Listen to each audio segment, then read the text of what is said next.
Hello! ഇന്ന് ഒരു തക്കാളി ചട്നി ഉണ്ടാക്കുന്ന റെസിപ്പി ആയിട്ടാണ് കേട്ടോ ഞാൻ വരുന്നത്. അപ്പോൾ ദോശയുടെയും ഇഡലിയുടെയും കൂടെ കഴിക്കാൻ നല്ലതാണ് കേട്ടോ.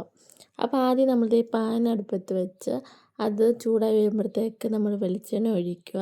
എന്നിട്ട് അതിൽ നമ്മൾ 4 വെളുത്തുള്ളി, പിന്നെ വറ്റൽമുളക്, പിന്നെ ഒരു സവാളയും ഒരു തക്കാളിയും കൂടെ കേട്ടോ ഞാൻ എടുത്തത്. ഞാനൊരു വലിയ സവാളയാണ് ഇവിടെ എടുത്തത്.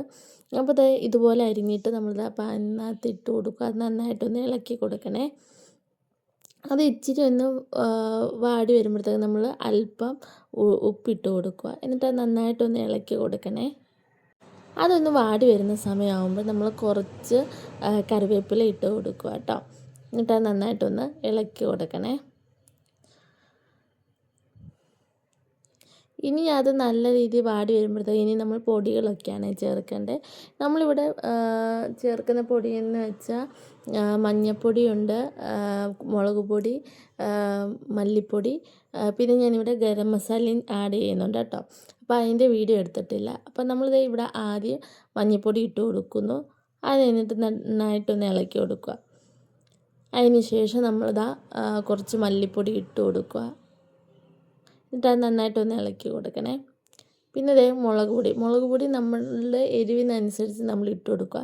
അതിനി ചൂടാറിയ ശേഷം നമ്മളിത് മിക്സിയിലിട്ടൊന്ന് അരയ്ക്കണം. ഈ രീതിയിൽ അരച്ചാൽ മതി കേട്ടോ. അപ്പോൾ നമ്മളിത് ഇവിടെ വേറൊരു ചട്ടിയിൽ നമ്മളിത് എണ്ണ ചൂടാക്കി കടുകും കറിവേപ്പില ഇട്ടൊന്ന് മൂപ്പിക്കുന്നുണ്ട്. എന്നിട്ട് അത് നമ്മൾ ഈ അരച്ച് വെച്ച് ഇതിലോട്ട് നമ്മൾ ഒഴിക്കും കേട്ടോ. എന്നിട്ട് അത് നന്നായിട്ടൊന്ന് മിക്സ് ചെയ്ത് കൊടുക്കുക. സംഭവം അടിപൊളി ടേസ്റ്റാണ് കേട്ടോ.